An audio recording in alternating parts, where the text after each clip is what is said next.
Guess what, guys? I passed the B1 level German language exam. Woohoo!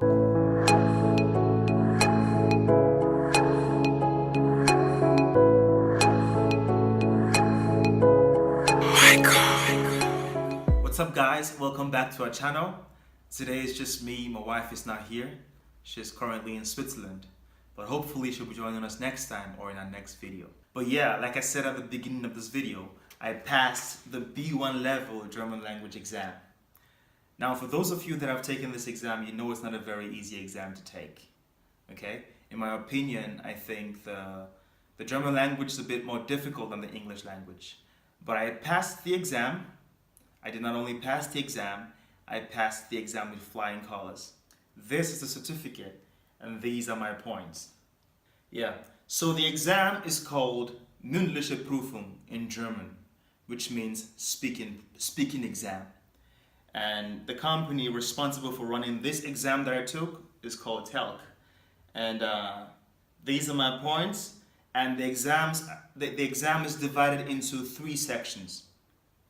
Hören und Lesen, which means listening and reading. The second section is Schreiben, which means writing. And the third section is Sprechen, which means speaking. Okay? So for Hören und Lesen, the maximum points you can get is 45. And I got 42 points. For Schreiben, the maximum points you can get is 20 points. And I got 19 points.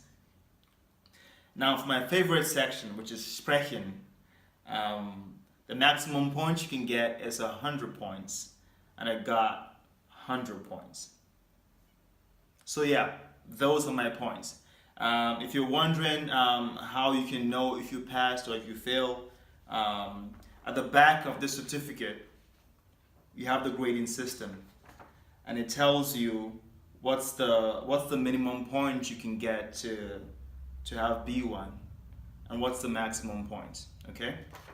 For Hören und Lesen, the minimum point you can get to get the B1 for this section here, for listening and reading, the minimum point you can get is 33 points, and that is out of 45 points. So you're allowed to get 33 points minimum to get B1, to get a B1 score, okay? Now for Schreiben, the minimum point you can get is 15, and that is out of 20 points. You're allowed to get 15 minimum. And the Sprechen, the minimum point you can get is 75% or 75 points out of 100 points. Okay? So, but there's one thing. There are 3 sections here. You're allowed to fail one section and you can still get the B1 certificate. Okay? If you fail one section in these 3 sections, you can still get the B1 certificate. But that section should not be speaking. Because like I said at the beginning, this exam is called Mündliche Prüfung, which means speaking exam. And so you cannot fail the speaking section. You can fail the maybe the listening and the reading section, which is together. You can fail that part. And if you pass Schreiben and if you pass writing and speaking, you still have the B1. You can fail writing, and if you pass listening and reading, and then also speaking, you still have the B1. Okay? But if you fail listening and reading, and also fail writing, but maybe you got the speaking, you will not get the B1 certificate. So you're only allowed to fail one section. Okay? But this is the serious part. If you pass listening and reading, and you also pass writing, and then you fail speaking, it doesn't matter that you passed the previous 2, you fail the exam. Because the most important part of this exam, and I cannot overemphasize, the most important part is speaking. Okay?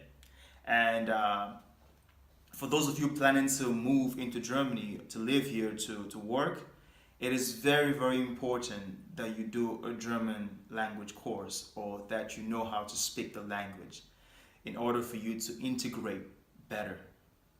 If you're a tourist, that's a different thing. Most Germans can speak some English, so you can get by being a tourist. But if you want to live here or work here, it's gonna be a pain in the butt if you can't speak the language. It's gonna be hard for you to get jobs. It's gonna be hard for you to study in Germany. Most universities require German knowledge before you can study here in Germany. Yeah, and the minimum requirement for integration, the minimum level that the government, that the German government require for integration is the B1 level. Okay, that's the minimum. It is accepted by companies, by schools, by immigration or embassies, and the B1 level is the minimum level. Okay, so I did the integration course. And the integration course consists of the German course from A1 to B1 and also the political course. The political course, it's called Orientierungskurs in German. And it's basically about the culture and the lifestyle of people in Germany. It helps you to know how to relate to Germans and how to live in Germany. So yeah, it's very important that you have the German knowledge or that you've done a course. For me, it took me like 6 months to get the certificate because I had to attend classes and then I wrote the exam. So yeah, I hope you guys enjoyed the video. If you have questions about where you could do the exam or where you could take courses and how much it costs and just any other question about this, you can just leave a comment below and ask me the questions and I'll be happy to answer your questions. Okay? So I'm gonna stop here now and I hope to see you guys in the next video. If you haven't subscribed yet, please subscribe, like the video, share, and I'll see you guys next time. Bye.